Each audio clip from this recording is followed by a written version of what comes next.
오늘은 우리 예레미야 17장 5절부터 제가 읽어드리도록 하겠습니다. 구약 성경 예레미야 17장 5절입니다.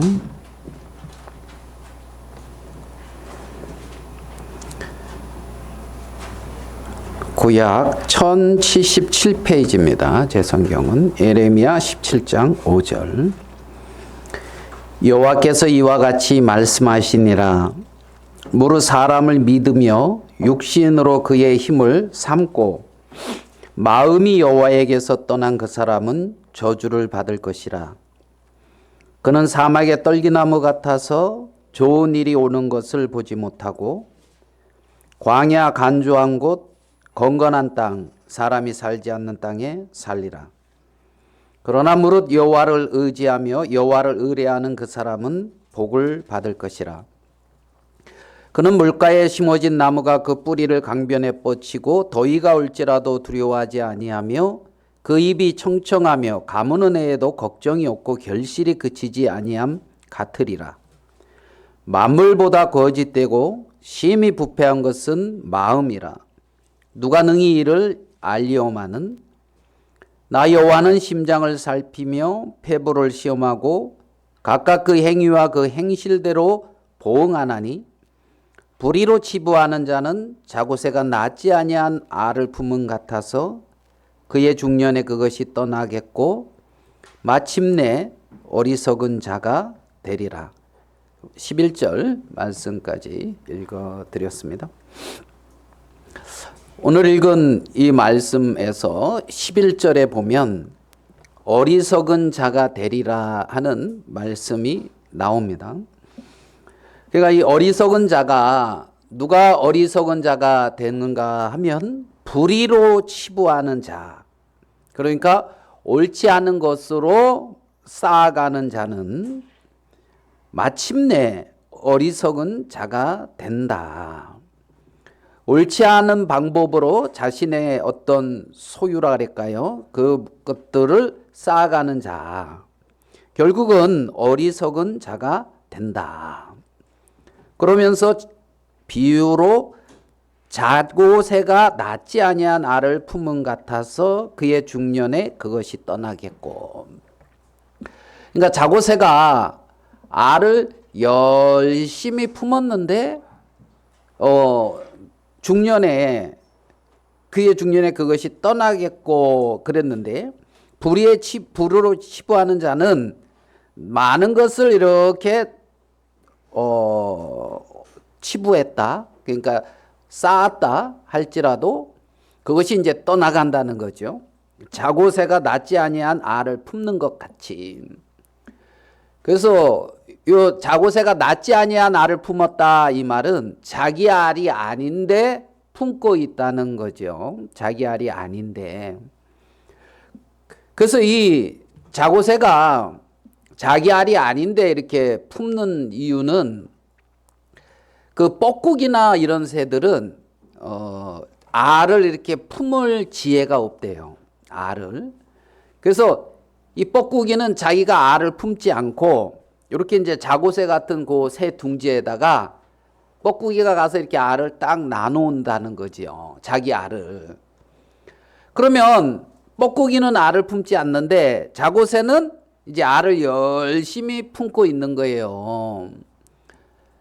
그래 이제 그거를 이제 탕란이라 그런다 하더라고요. 탕란. 이렇게 이제 새가 뻐꾸기 같은 이들은 이제 다른 데다 이렇게 그 알을 이제 낳는데, 그래가지고 이제 시간이 이렇게 지나면 이 부화를 하는 데 있잖아요. 자고새가 먼저 이렇게 부화하는 게 아니고 뻐꾸기가 먼저 이렇게 알에서 부화를 한대요.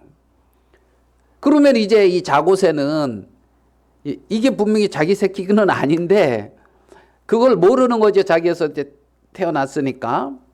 그래가지고 이제 열심히 이 뻐꾸기한테, 새한테, 새끼한테 먹이를 이렇게 이제 물어다 주는데 이 뻐꾸기가 또 얼마나 고약하냐 하면 약간 이렇게 움직일 때쯤 되면 이 자고새 알들이 있잖아요.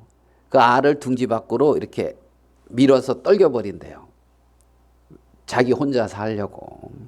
그래가지고 자고새는 열심히 수고했는데, 우리말로 뼈 빠지게 고생했는데, 그래가지고 결국은 가만히 이제 어느 정도 되면, 이제 이놈이 날갯짓 할 정도 되면 뻐꾸기 엄마가 이제 뭐 뻑꾹뻑꾹 하고 부르는지 어떻게 부르는지, 뻐꾸기 엄마 소리가 나면 이놈이 호로로 날아서 뻐꾸기 엄마 따라간다는 거예요. 그러면 이 자고새 편에서는 얼마나 이거 억울한 거예요. 예? 나 열심히 살았는데 남은 게 아무것도 없는 거예요. 그러니까 이 불의로 치부하는 자는 이와 같은 모습이다. 그러니 얼마나 어리석으냐. 열심히 수고하고 열심히 애썼는데 남은 게 아무것도 없는 거예요. 결국은 호로록 이제 날아가 버린 거죠. 이러한 어떤 어리석은 자를 우리는 성경에서 여러 군데 이렇게 찾아볼 수가 있는데, 누가복음 12장에도 한 어리석은 자가 나와요. 누가복음 12장에 예수님이 어떤 어리석은 자, 어떤 부자를 비유로 들고 있는데, 이 부자가 있잖아요. 소출이 굉장히 많아가지고 소출을 어떻게 할 수가 없어서 창고를 크게 줬어요. 창고를.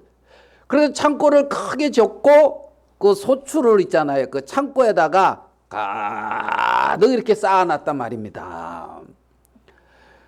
그러니까 마음에 뿌듯하겠어요? 안 뿌듯하겠어요? 뿌듯하겠죠. 우리 윗세대 되시는 이제 어른들께서는 옛날에 이렇게 식량 이렇게 탁 추수해가지고 그 곡식을 이렇게 딱 쌓아놓고 막 이러면 뿌듯했다 하시거든. 안 먹어도 배가 불렀다. 그런 것처럼. 그러니까 이 부자는 창고도 크게 지어야 할 만큼 아주 그냥 이렇게 잘 된 거죠. 그래서 창고를 크게 지었고 거기다가 이제 소출을 다 쌓아놓고 이제 마음에 이르기를, 야, 이제 여러 해 쓰고 먹을 거 다 갖추어 놓았으니까 이제 편히 쉬자. 이렇게 이제 얘기하는데, 그 부자를 향하여 하나님은 뭐라 그러냐면, 어리석은 자여, 오늘 밤에 내 영혼을 도로 취하리니 네가 준비한 것이 네 것이 되겠느냐, 이렇게 묻거든요. 그러니까 많이 쌓은 것이 지혜가 아닌 거예요. 거기서 하나님이 말씀하시는 것을 보면, 어리석은 자여, 오늘 밤에 내 영혼을 취할 건데 내가 이렇게 쌓아놓고 내가 이렇게 풍성하다고 하는 이것이 너한테 무슨 소용이 있느냐. 이와 같이 하나님에 대해서 부요치 아니하고 자기에 대해서 부요한 자가 이와 같이 어리석은 자다. 성경은 그렇게 말을 하고 있거든요. 그러면서 그걸 쭉 읽어 나가면은 어떻게 이제 이렇게 얘기하고 있느냐면, 이제 주인이 있는데 주인이 금방 올 것처럼 그 주인이 맡겨놓은 종들을 위하여 이렇게 양식을 나눠주고 주인이 맡겨진 일을 열심히 이렇게 하는 사람은 이제 지혜롭다는 거예요.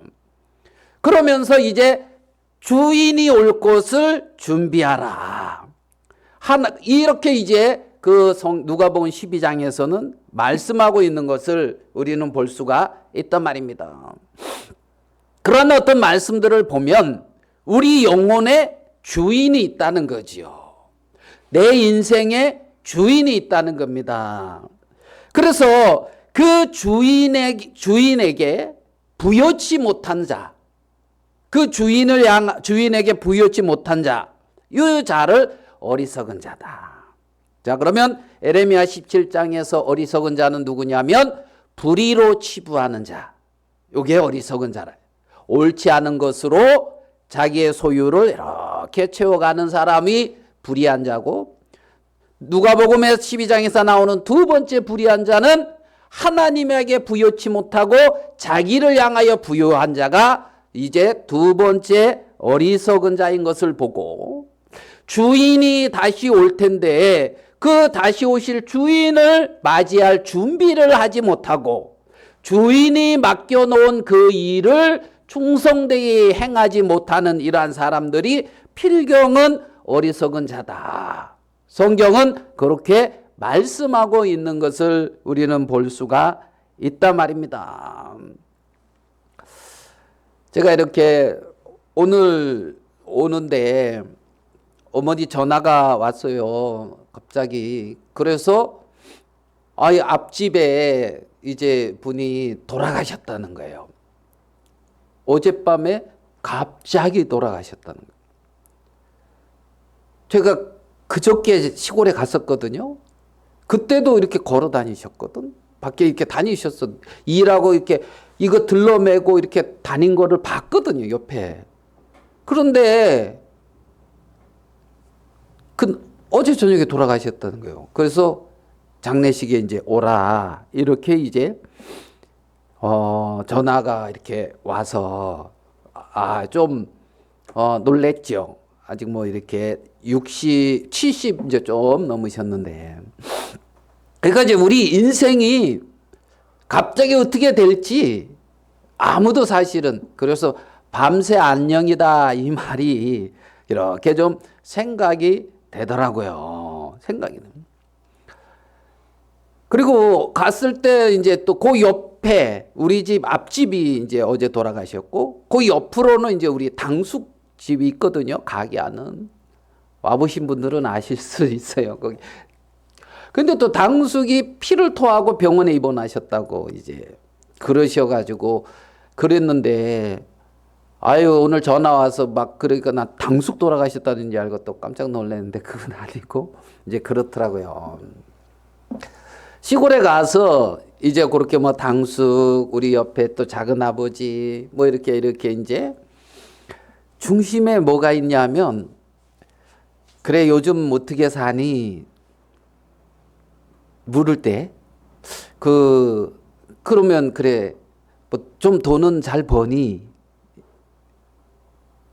이해되시죠? 제가 이제 그 질문을 받으면 좀 뭔가 당당하지 못해요. 이제 그 질문을 받으면 돈 많이 버니?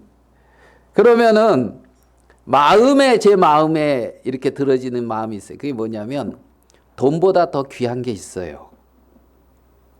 돈 버는 것보다 더 귀한 게 있어요. 돈보다 더 귀한 게 있다고요. 어떤 사람이 길 가다가 밭에 감추인 보화를 봤거든요. 그 보화를 보고 자기의 모든 소유를 팔아서 그 밭을 샀단 말입니다. 그러니까 자기의 모든 소유를 팔아서 그 밭을 사는 이유는 왜요? 밭에 감추인 보화를 보았기 때문에 그렇게 할 수 있는 거잖아요. 밭에 감추인 보화가 있다는 거죠. 그러니까 저는 그래서 이제 자꾸 뭐 그 집 얘기가 나오는데, 우리 이제 누나 조카 이제가 이제 요번에 이제 결혼을 해요. 이제 5월 달에 결혼을 하는데, 결혼하는 날 이제 우리 다 모이니까 이제 우리 아버지 생신을 이제 또 이렇게 그때가 바로 그 일주일 상간이니까 그때 이제 생일을 하자. 그래서 그래 이제 하자. 그런데 이제 외부에서 이렇게 하는데, 제가 이제 누나하고 통화하면서 좀 순서를 이렇게 좀 순서를 짜자. 그냥 생일 축하합니다, 생일 축하합니다 그러고 이렇게 먹지 말고 좀 이렇게 순서를 좀 진행했으면 좋겠다. 우리 누나가 그래도 문단에 데뷔한 시인이에요. 시인, 등단 시인이라. 그리고 이제 시낭송을 하셔. 시낭송. 그래서 뭐 시낭송 전국대회에서 있잖아요. 대상도 타고 그랬어요. 그래가지고 그때 100만 원인가 200만 원인가 상권도 타고 그래가지고 그런 걸 좋아했는데 이제 그 정년 퇴임하고 이제 바빠요. 그 일에 바빠요. 아니 누나 한번 이렇게 시 낭송하고 그러니까 그거는 충분히 할 수 있어. 아버지 부모님 놓고 이제 시 써가지고 시 낭송하는. 그래. 그리고 뭐 저쪽에 우리 이제 동생은 삼척 사는데 걔는 수영을 잘해요. 그러니까 너도 저 잘하는 거 이렇게 하고 그러니까 거기서 수영할 수도 없고 뭘 하지 이제. 그래서 이제 아마추어로 금메달도 여러 번 따고 했거든요. 이제 그래서 수영을. 근데 그 애들이 이제 뭐 기타도 치고 막 이리 이제 해요. 뭐 니네 뭐 기타 치고 뭐 이렇게 뭐 그리 하잖아. 그거 하면 되지. 이렇게 뭐 바이올린, 기타 그거 하면 되지. 그래. 형은 뭐 할 건데요? 글쎄. 그러니까 기도하시면 되겠네요. 이제 형은 기도하면 되겠구나. 뭐 나는 뭐 이제 생각을 해보고 그러면서 이제 제가 이제 뭔 얘기를 할까? 기도하면 되겠네 하는데 사무엘 생각이 일단은 나요. 사무엘이 백성을 위하여 기도하는 죄를 기도를 하지 않는 죄. 예? 기도하는 죄가 아니라 내가 기도를 하지 않는 죄를 범치 않겠다. 이제 이 부분. 그래가지고 그래 내가 이제 저는 다른 것 말고 가족을 위해서 기도하겠다. 기도. 사람들은 있잖아요. 하나님이 나를 지켜준다 이렇게 생각 안 하고 어떤 돈이나 어떤 건강이나 알겠습니까?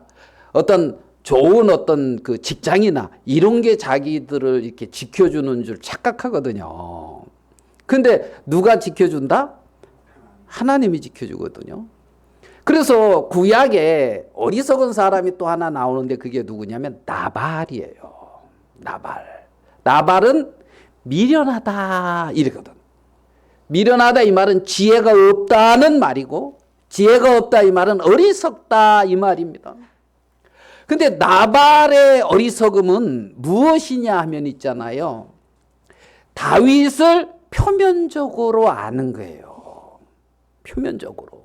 그러니까 나발의 어리석음은 다윗이 이새의 아들이라는 것을 아는데 다윗과 함께하는 하나님, 다윗 속에 있는 약속, 어떤 그 세계를 이렇게 무지한 거예요.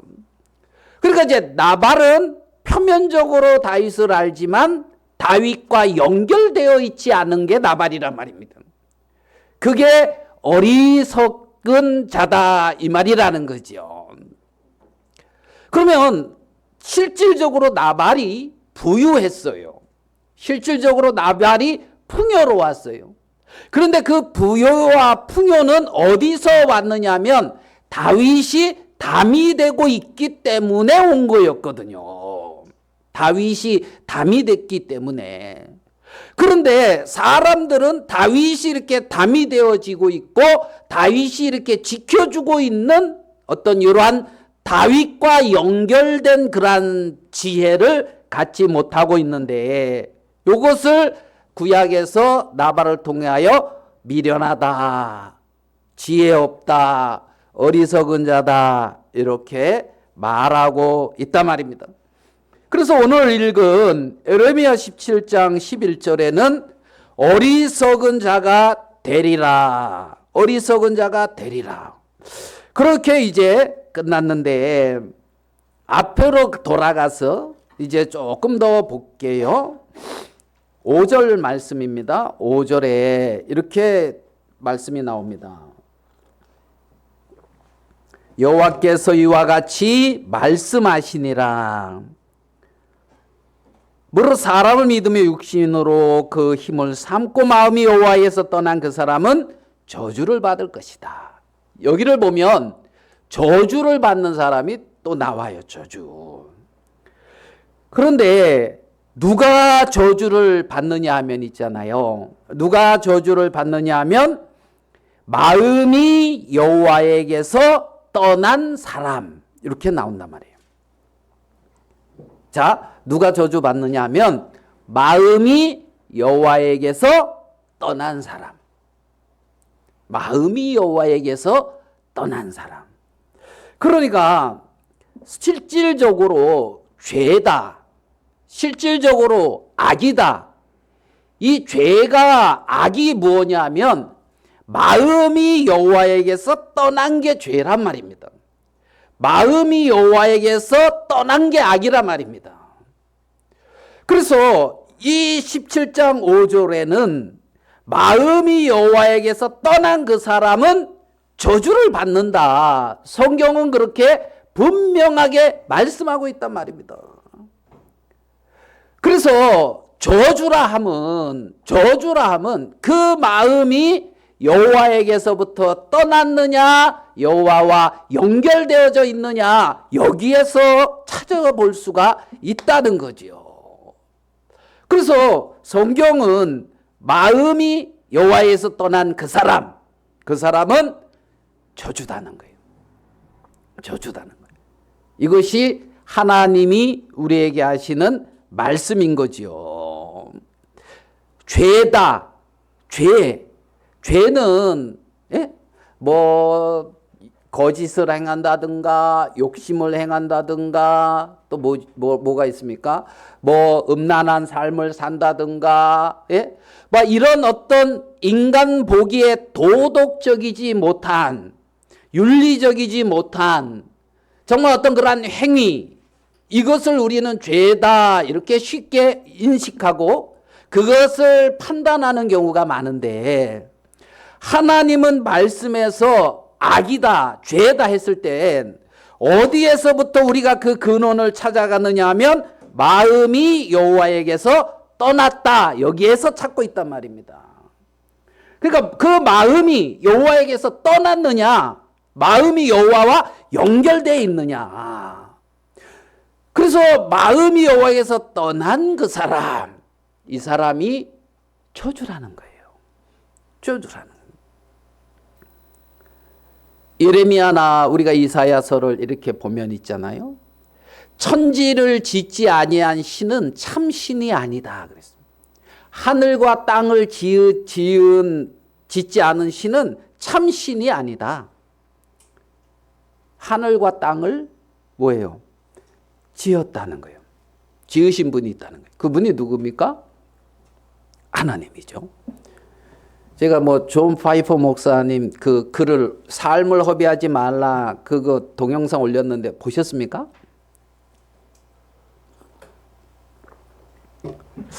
내가 왜 올렸나 모르겠네. 안 보셨어요?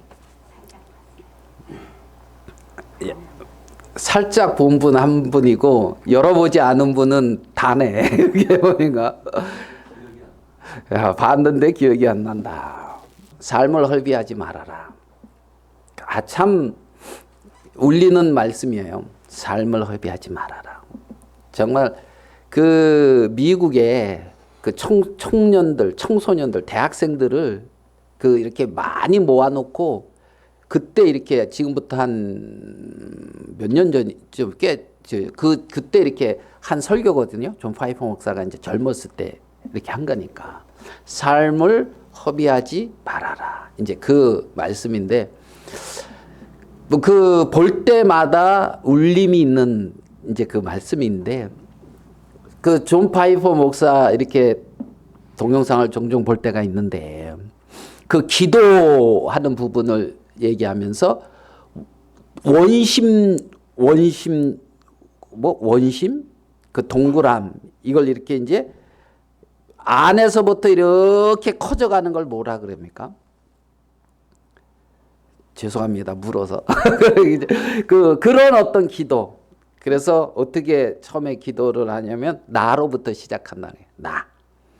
내가 얼마나 부패하고 내가 얼마나 악한 인간인지. 이런 나를 하나님이 잡아주셔야 되고 이런 나를 하나님이 붙들어 주셔야 되고 이런 나에게 은혜를 입혀 주셔야 된다고. 원심력 기도. 우리 가정, 우리 교회, 그 다음에 이제 우리 이제 그 나라, 이제 전 세계 선교사 원심력 이렇게 기도를 쭉 그러면서 우주까지는 안 한다 하시더라고. 우주까지는 나는 아직 우주까지는 안 하고 이렇게 이제 원심력 기도를 한다. 그러니까 땅하고 하늘, 천지를 창조하신 분이 누구다? 하나님. 그리고 그 땅에 사람을 살게 했다는 거죠. 우리에게 관심을 가지고 나를 짓고 거기서 나를 살게 하신 분이 있는데 그분이 하나님이라는 거예요. 그분이. 그러니까 내가 하늘 아래서 땅에 발을 디디고 오늘 하루를 살고 있다면 나는 하나님 안에, 하나님의 어떤 은혜 안에 살고 있는 자인 거거든요. 하나님이 나를 지었고 이 가운데 두셨으니까. 네?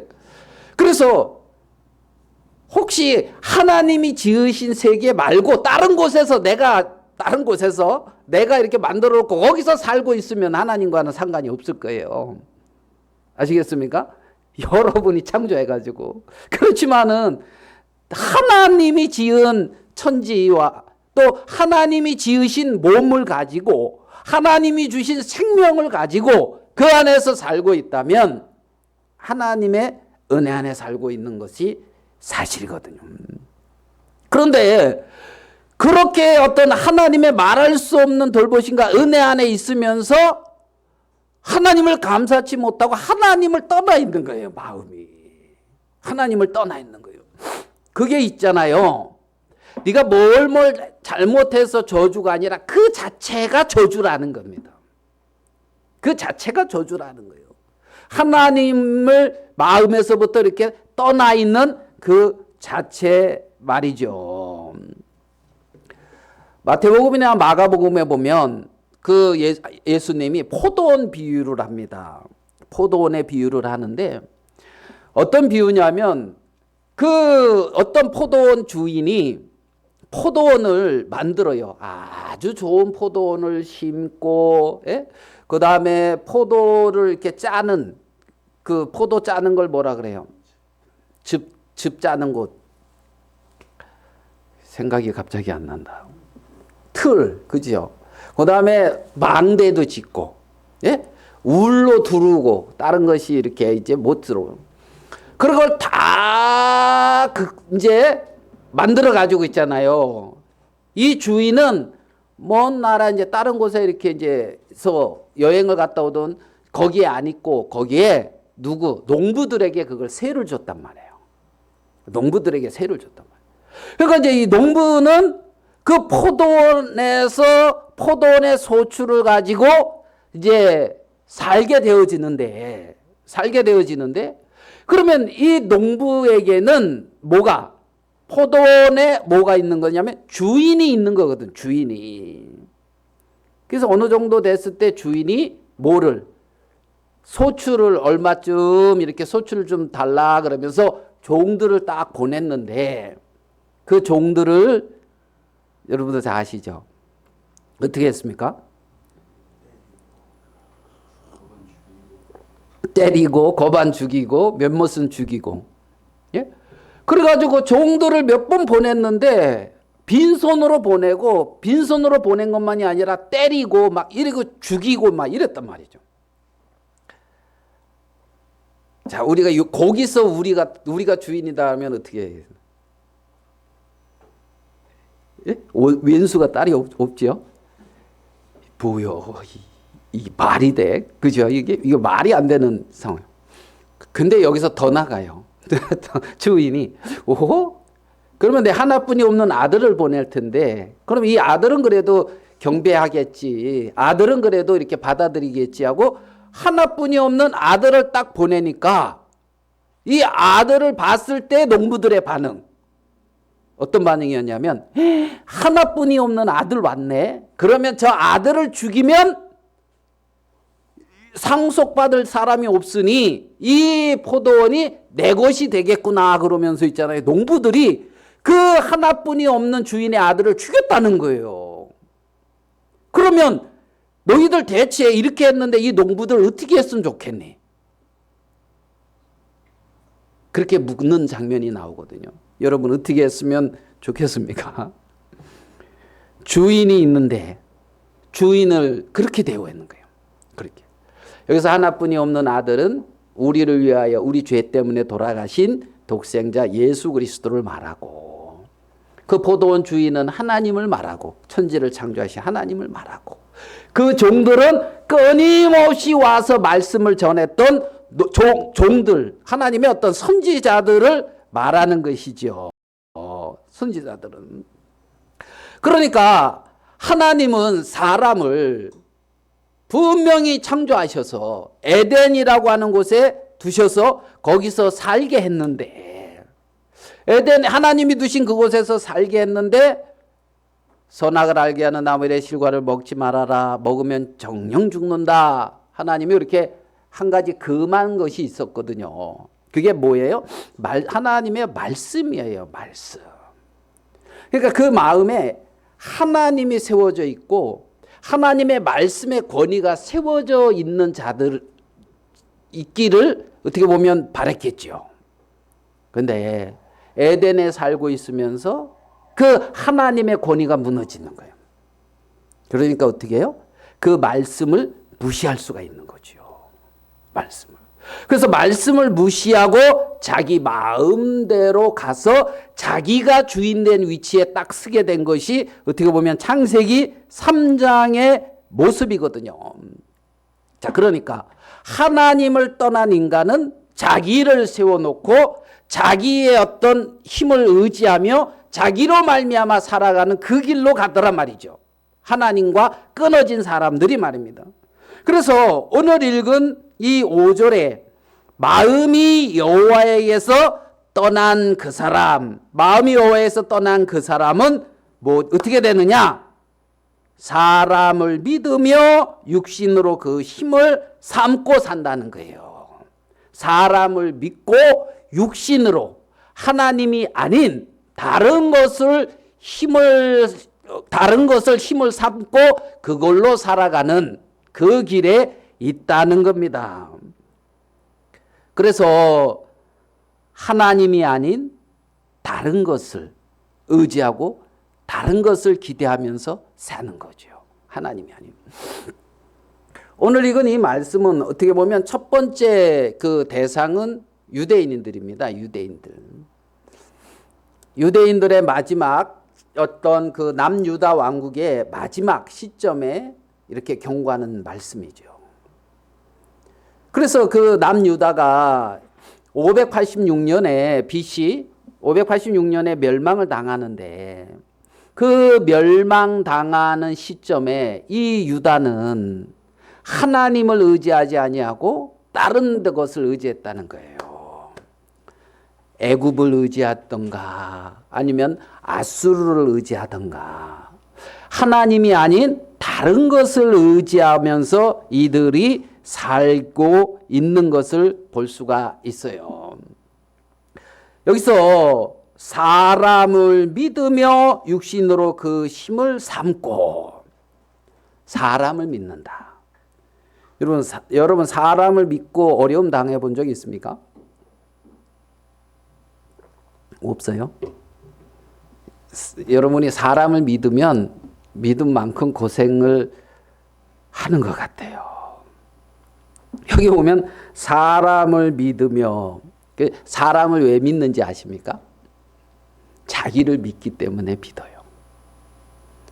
자기 자신을 믿기 때문에 다른 사람도 믿어요. 저도 나름 이렇게 좀 믿는 사람이 좀 이렇게 예전에 어떤 그 선교단체에 제가 있을 때 거기서 나름 그래도 믿고 그래도 좀 잘 이렇게 한다는 사람이 있었어요. 거기가 이제 먼저 그 단체를 나오고 저도 나왔는데 거기는 믿었어요. 믿었어. 그리고 뭐 이제 근데 같이 뭔 사업을 했거든. 그러면서 실망을 많이 했어요. 듣든지 맞든지. 그래가지고 내가 기대했던 어떤 그게 아니에요. 그러면서 실망을 많이 이렇게 한 적이 있거든요. 그러면서 내가 그 일을 이렇게 겪으면서 내 마음에 하나님은 뭐라 말씀하냐면 사람을 믿는 거, 사람을 신뢰하는 거, 그거는 여호와를 떠난 마음에서 나오는 거야. 네가 왜 사람을 신뢰했는데? 네가 네 자신을 신뢰하고 있기 때문에 그래. 네 마음을 믿기 때문에 그래. 하나님은 저한테 철저히 그 부분을 간섭을 하시고 그 부분에 말씀하시는 것을 볼 수가 있었거든요. 처음에 우리가 사업 시작할 때 뭐 금방 될 줄 알았어요. 잘. 이게 잘 돼. 저는 어떻게 알고 왔느냐면 공장도 있고 사무실도 있고 중국에 영업망도 쫙 있고 이렇게 있는 줄 알고 왔어요. 그러니까 물건만 딱 생산하면 무슨 말인지 이해되죠? 공장 물건을 생산해서 그 영업망에다 이렇게 딱 얹으면 이렇게 딱 이렇게 이제 판매가 되고 그리고 이제 이렇게 지금 이제 시장이니까 그게 이렇게 딱딱 이제 좀 커지면 금방 이렇게 커지고 빠른 시일 내에 상장되는 줄 알았어요. 우리가 상장해서 만드는 게 꿈이었거든. 그래서 그렇게 되는 줄 알았어요. 그렇게 알고 왔어요. 근데 와서 보니까 공장도 여기 공장이 아니고 사무실도 여기 사무실이 아니에요. 보니까. 그래서 뭐지 이게 하여간 어떤 이제 그런 뭐 이제 제가 확인을 한 건 아니죠. 그냥 믿었으니까. 그리고 뭐 특별히 저를 생각해서 투자하게끔 해주는 줄 알았어요. 딱 2명 투자시켜준다고 해서 저를 믿었죠. 그러니까 없는 살림에 카드론을 해가지고 대출해가지고 투자를 안 했습니다. 그때 처음에 투자를 그렇게 했어요. 그래가지고 근데 뭐 그 부분에 어떤 후유증이 아직까지 있어요. 그 부분에 후유증이 아직까지 있어요. 그래서 와가지고 뭐 일을 나름 열심히 했거든. 영업도 열심히 하고 있잖아요. 그래가지고 뭐 많이 뭐 이렇게 그런데 뭐 좀 이렇게 잘 안 맞는 뭐 이런 게 있어요. 견해 차이나 뭐 이런 것도 있고. 그래서 성경은 사람을 믿는다. 육신으로 그 힘을 삼는다. 예? 그때 우리가 서로 의논한 건 뭐냐면 야, 우리가 뭐 돈 그런 거 우리가 뭐 많이 벌려고 하면 뭐 하냐. 우리가 그런 거 그냥 먹고 살면 되지 않느냐. 아멘. 먹고 살 것만 있으면 된다. 아멘. 그러면 이렇게 어느 정도 만들어 놓고 우리 애들한테 이거 하게끔 이렇게 일하게끔 걔네들도 일할 수 있도록 이렇게 딱 애들한테 하게끔 딱 놔두고 그 정도 되면 이제 그 투자하니 주식이 꽤 가치가 올라가거든요. 계산상. 이제 그 정도 되면 그래가지고 이제 뭐 이렇게 딱 만들어 주고 우리는 복음만 전하자. 오케이. 이제 딱 그래서 주님 섬기고 복음 전하면 되지 않느냐. 그래가지고 이제 그렇게 하고선 이제 했던 건데 했던 건 뭐 참 그렇게 됐어요. 아직까지 또 그런 어떤 뭐 영향이 뭐 지금도 뭐 뭔가가 뭐 영향이 저한테 영향을 미치고 있는 게 좀 있는데 그래서 여기 보면 있잖아요. 뭐라 그러냐면 그는 사막의 떨기나무 같아서 좋은 일에 오는 것을 못하고 보지 못하고 사람을 믿고 간 그 길에서 좋은 일에 오는 것을 보지 못한다는 거예요. 말씀은 이렇게 말을 하고 있어요. 광야 간조한 곳 건건한 땅 사람이 살지 않는 땅에 살리라. 여러분 가장 사기꾼은 어떻게 우리에게 다가옵니까? 믿을만하게 다가오겠죠. 나는 사기꾼이다 이렇게 다가오지 않을 거 아닙니까? 그렇죠? 가장 큰 사기꾼이 누구 같습니까? 제 말하는 의도를 알겠죠? 내 자신이에요. 사람이 자기 자신에게 속아요. 내 자신.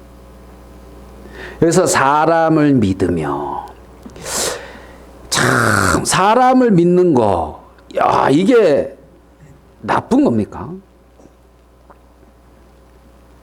그 성경에 보면 이렇게, 자, 여기 9절로 가봅시다. 만물보다 거짓되고 심히 부패한 것은 마음이라 누가 능히 이를 알려마는. 만물보다 거짓되고 심히 부패한 것이 뭐다?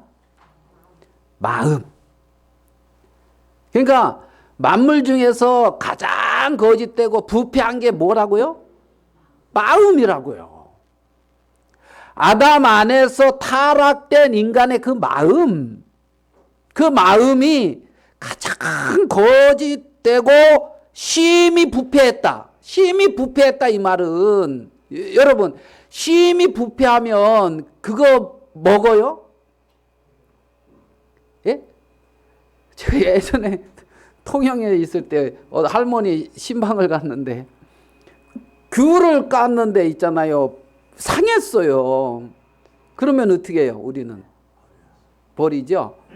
까가지고 이거 먹어도 된다 가서 상한데 손으로 이렇게 퍼내고 이렇게 하고, 칼로도 자른 게 아니라 손으로 이렇게 하고 이거 괜찮다고 먹는데 딱 이렇게 놓는데 먹어야 돼요? 말아야 돼요?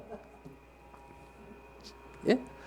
여러분 형제님들 조금 이렇게 상해서 먹어야 안 먹어요? 귤 같은 거 먹죠? 먹잖아요. 아깝잖아요. 그렇죠? 약간 유통기한 지나도 먹어요, 안 먹어요? 먹죠? 우리 다음 세대 젊은이들은 먹을까요, 안 먹을까요? 절대 안 먹어요. 다 조금, 이거 우리는 아까운데 다 버려. 예? 그러더라니까요. 그죠? 이렇게 파서 먹는 사람도 이거 있잖아요. 아예 버리는. 심히 부패했다. 심히 부패했다. 이 말은 뭐냐면 기대할 수가 없어요. 이거는 심히 부패한 거는, 예? 썩은 거거든. 그러니까 어떻게 해요? 버려야 되잖아요. 그런데 문제는 누가 능히 이를 알려마는. 모른다는 거예요. 내 마음이 얼마나 거짓되고 부패한지 모른다는 거예요. 그러니까 인간 스스로 인식할 수 있는 세계가 아니라는 거죠. 누가 능히 이를 알려마는 하니까 자기가 자각할 수 있는 세계가 아니라는 거예요.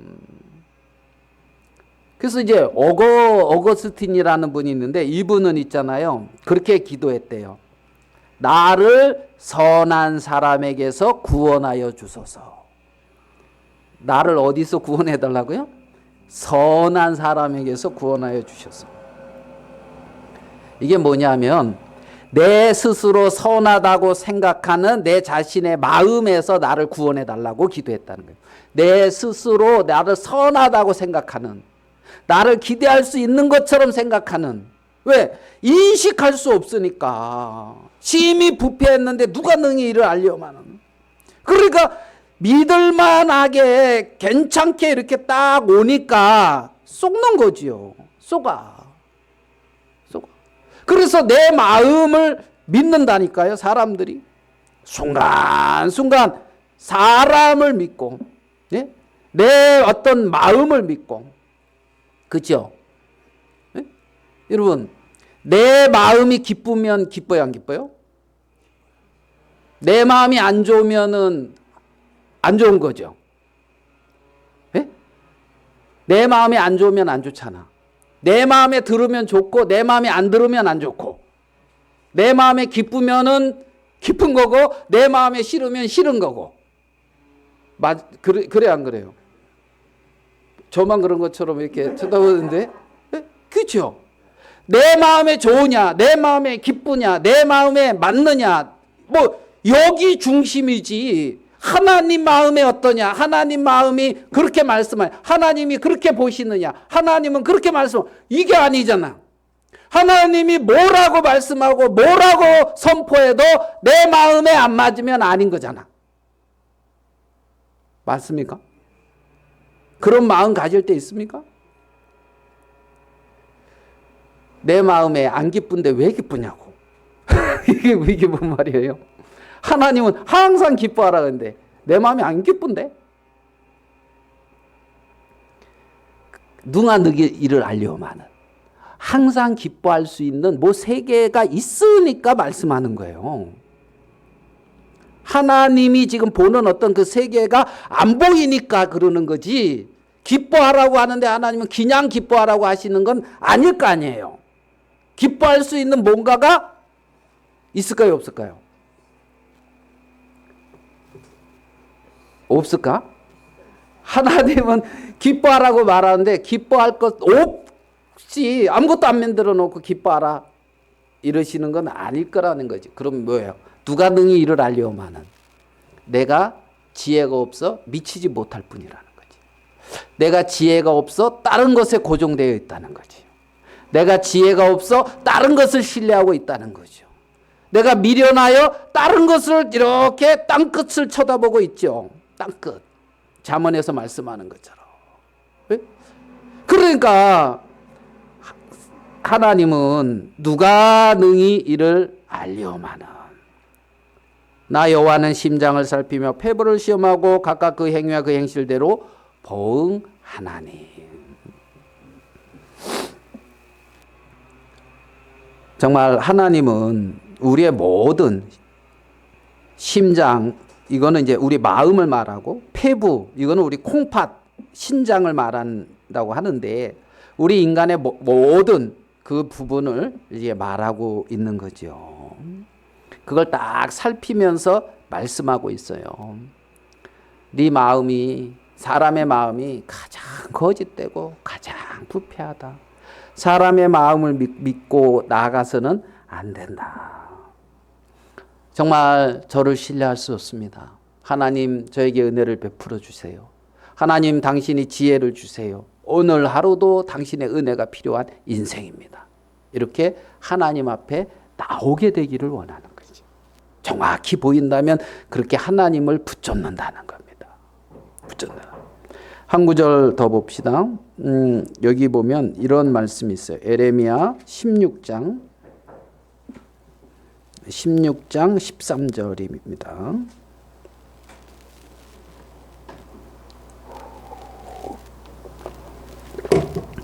에레미야 16장 13절. 내가 너희를 이 땅에서 쫓아내어 너희와 너희 조상들이 알지 못하던 땅에 이르게 할 것이라. 너희가 거기서 주야로 다른 신들을 섬기리니 이는 내가 너희에게 은혜를 베풀지 아니함이라 하셨다 하라. 그러니까 주야로 뭘 섬긴다고요? 다른 신을 섬긴다고요. 그러니까 주야로 다른 신을 섬기게 되는 이유가 뭐냐? 내가 내게 은혜를 베풀지 아니하였기 때문에 그렇다. 은혜를 베풀지. 그러니까 끊임없이 하나님이 은혜의 어떤 섭리가 작용하고 있는데 그걸 계속 거부하다 보니까 하나님이 은혜를 베풀지 아니할 때의 그 사람의 모습, 주야로 다른 신을 섬긴다. 주야로 뭘 섬긴다? 다른 신을 섬긴다. 그러니까 하나님이 은혜를 베풀지 아니할 때에 인간은 주야로 다른 신을 섬길 수밖에 없는 게 인간이라는 거죠. 그러면 하나님, 만물보다 거짓된 인간입니다. 저는 당신의 은혜가 필요합니다. 당신의 은혜를 베풀지 아니하면 저는 사람을 의지하고 육신의 그 더러운 마음을 신뢰하며 살아갈 수밖에 없는 무익한 인생입니다. 이러면서 하나님만을 의지하게 되어진다는 겁니다. 자, 본문 17장 7절. 그러나 무릇 여호와를 의지하며 여호와를 의뢰하는 그 사람은 복을 받을 것이라. 여호와를 의뢰하며 여호와를 의지하는 그 사람, 여호와를 의뢰하는 그 사람이 뭘 받는다? 복을 받는다.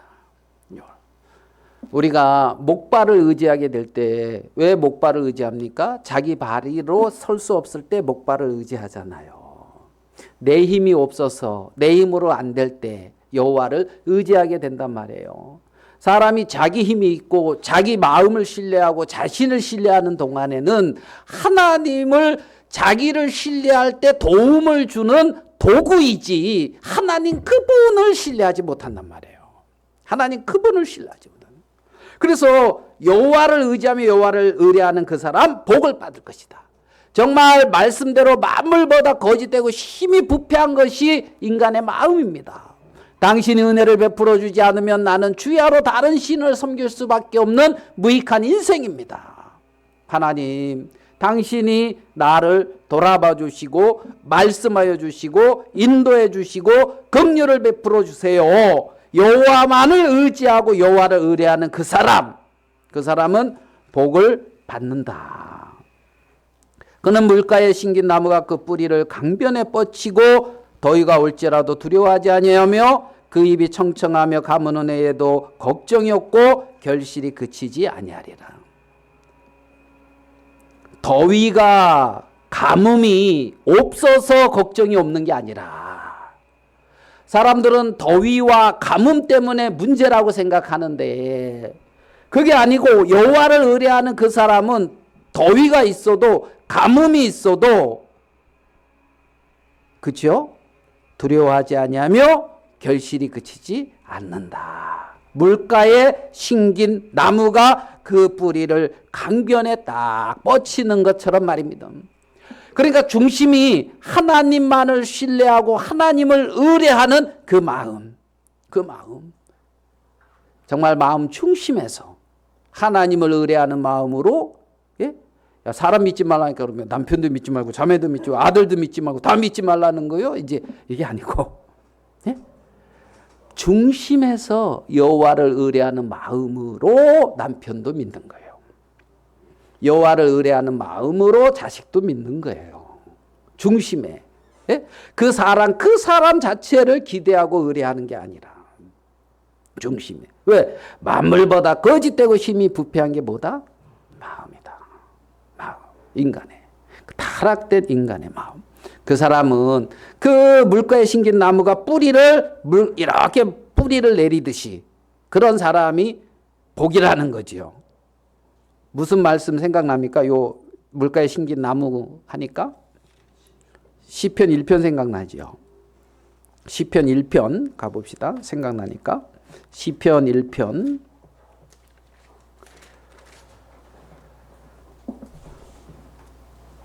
복 있는 사람은 악인들의 꾀를 따르지 아니하며 죄인들의 길에 서지 아니하며 오만한 자들의 자리에 앉지 아니하고 오직 여호와의 율법을 즐거워하여 그의 율법을 주야로 묵상하는 자로다. 복 있는 사람은 여호와의 율법을 주야로 뭐하는 자다? 묵상하는 자다. 복 있는 사람은 주야로 하나님과의 어떤 관계 안에 잠겨 있는 사람이다. 복 있는 사람은 그렇게 하나님과 연결되어 있는 사람이다. 저주는 마음이 여호와에게서 떠나서 혈육으로 그 권력을 삼고 정말 사람을 믿는 사람. 이게 이제 저주고 중심에 여호와의 율법을 주고하여 그 율법을 주야로 묵상하는 자다. 복 있는 사람은 악인의 꾀를 따르지 않는다. 이 악인은 어떤 의미를 담고 있냐면 법정에서 유죄 판결을 받은 자.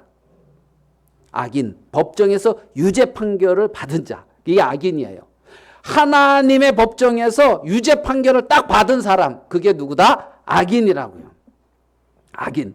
그러니까 악인의 꾀를 따르지 아니하며 죄인의 길에 서지 않는다. 여기서 죄인은 뭐냐? 어떤 의미를 가지고 있느냐 하면 죄인은 표적을 빗나갔다 이 말이에요. 표적을 빗나간 그러니까 어떤 표적을 빗나가 길을 잃어버린 상태. 아시겠습니까? 그게 죄인이라고요. 분명한 표적이 있어요. 분명한 어떤 그 관역이 있단 말입니다. 그 관역에서 빗나가서 헤매이고 살아가는 상태가 죄인이에요. 여기서 말하는 죄인의 의미는. 그래서 죄인의 그 길에 서지 아니하고, 죄인의 길에 서지, 오만한 자들의 자리에 앉지 않고. 이 오만하다 이 말은 하나님을 향하여 악한 말로 조롱하는 자다. 오만한 자의 자리, 하나님을 불평하고 원망하는, 조롱하는 그 자리에 앉지 아니하고. 아시겠습니까? 그러면 하나님 앞에 뭐예요? 유죄 판결을 받은 데서부터 의롭다함을 먼저 받아야 돼요. 유죄 판결을 받은 데서 의롭다 하는 면책을 입어야 되죠. 사함을 받아야 됩니다. 그 다음에 죄인의 길, 관역을 빗나가 가지고 유리하고 방황하는 것이 아니라 분명한 표대와 분명한 관역을 향해서 내 인생의 어떤 목적을 향해서 가는, 그게 의인의 길이란 말입니다. 불법을 사함을 받고 죄를 사함을 받고 분명한 초점을 향하여 분명히, 그 다음에 악인의 어떤 오만한 자의 자리, 거기에 내가 딱 있는 것이 아니라 내가 판단하고 내가 정말 원망하고 불평하고 내가 하나님을 조롱하는 그 자리, 거기 말고 정말 겸손한 하나님의 은혜 앞에 있는, 정말 하나님의 보좌 앞에 그 영광을 보면서 아무 할 말 없는, 그래서 그 자리에서 벗어나 여호와의 율법을 주야로 묵상하는 사람, 그 사람들이 누구다? 복 있는 사람이다. 여호와의 율법을 주야로 묵상하는, 주야로 하나님과 연결되어 있는 사람, 여호와의 율법 말씀 하나님, 주야로 하나님과 연결되어서 하나님으로 살아가는 그 사람, 그 사람이 복이 있다. 이 부분과 같은 말씀 에스겔서 47장, 시간이 많이 지났지만 한 구절만 더 봅시다. 에스겔서 47장 1절입니다.